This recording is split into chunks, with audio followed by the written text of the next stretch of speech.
Welcome to The Explainer. I am so thrilled you're hanging out with me today because honestly, we are tackling a mystery that affects literally every single one of us. Tell me if this sounds familiar.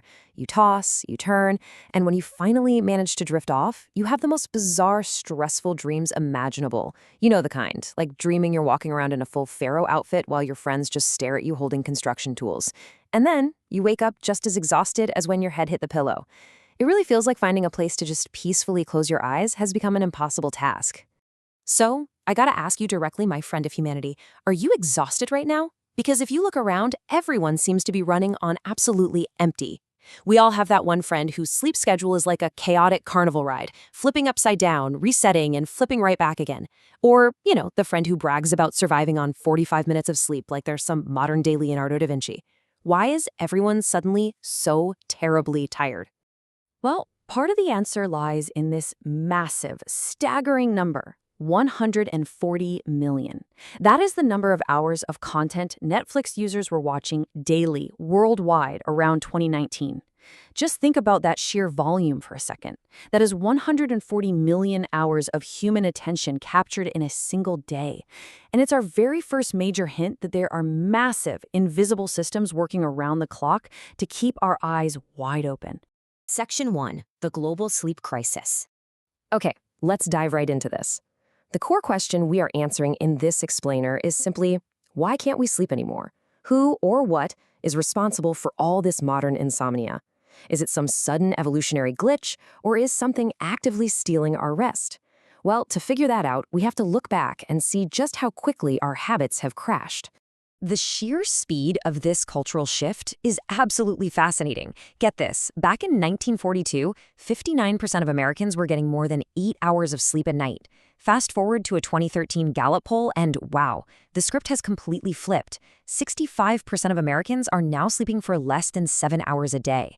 This brilliantly illustrates that our massive collective loss of sleep isn't normal.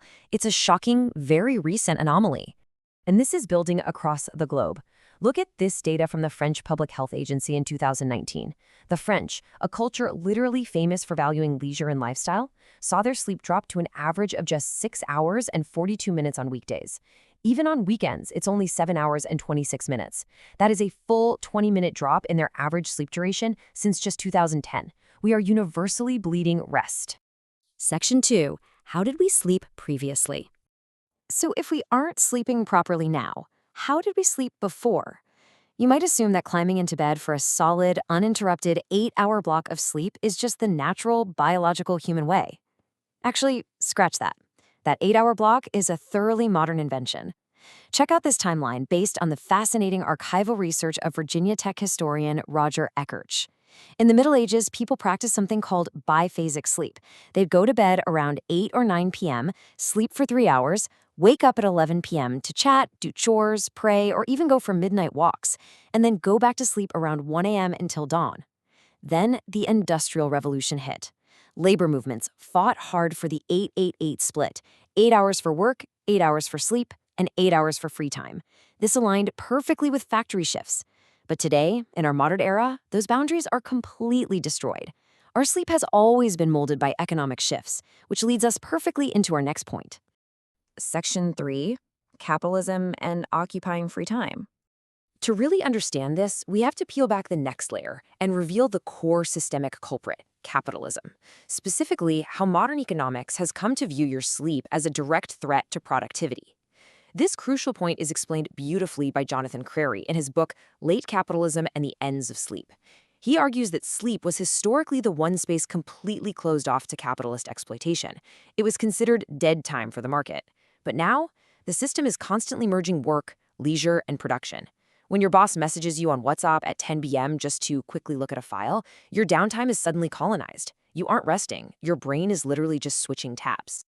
And French authors Christophe Lebet and Marc Dugain take this even further. They point out that the ultimate dream of big data and digital tech is to erase the boundaries between day and night entirely. They want a constant, stable, high level of consumption and productivity. The devastating price for us? We become an exhausted, zombie-like workforce, constantly drained because we are never truly offline. Section 4, Weapons of Mass Distraction. So how exactly do they keep us awake? Well, we are being bombarded by a digital arsenal designed to keep us hooked. I kind of like to call these the weapons of mass distraction. And this brilliantly illustrates the exact mindset we're up against. This is a notorious real quote from the CEO of Netflix. Our biggest competitor is sleep. Let that sink in. They don't view HBO or video games as their main rival. They view your fundamental physiological need for rest as a business obstacle that needs to be overcome. The results of this strategy are absolutely staggering. A 2019 BBC report noted that 80% of British citizens suffer from sleep disorders, and it's largely tied to spending an average of 8 hours a day in front of screens. In another massive study, psychology professor Holly Scott analyzed 12,000 teenagers and found a direct link. The more you engage with social media, the later you sleep and the less rest you get compared to your peers. The content never stops, so neither do we. But hey, it's not just entertainment keeping us up. It's the toxic hustle culture promoted by every podcast bro on the internet. They literally shame you for resting. They tell you that if you sleep more than 4 hours, you're lazy. You need to learn coding, learn a new language, hit the gym, and network, all within a finite 24-hour day. Honestly, even if the day had 46 hours, we couldn't fit it all in. Add to this the estimated 2.7 billion gamers worldwide. An interview from the site Game Quitters featured a guy named Matt who would play for 18 to 24 hours straight, sleep a tiny bit, and dive right back in. We are caught in these endless loops of stimulation. Section 5. The illusion of pills and stimulants. So, how on earth does society cope with this impossible, nonstop modern lifestyle? Let's map out this brutal daily trap together. Step 1. We overstimulate our brains with screens and stress. Step 2. This causes profound insomnia and mental exhaustion. Step 3. We flood our bodies with caffeine and energy drinks just to survive the workday. And finally, step 4. When night falls, we're way too wired to sleep naturally, so we take sleeping pills to force a system shutdown. It's a vicious cycle that enriches pharmaceutical companies while leaving us chemically sedated. We wake up groggy, but never truly deeply rested. Writer Karina Kuntu points out a fascinating, honestly dark irony in her analysis of this pill cycle. She notes that higher income equals higher rates of insomnia. It is as if the economic system literally rewards you with money for sacrificing your sleep, pushing top earners and executives deepest into this vicious cycle of sedatives and stimulants. Section 6. How do we reclaim sleep? I know, that all sounds incredibly bleak. But friend of humanity, do not despair. We absolutely have the power to break this cycle.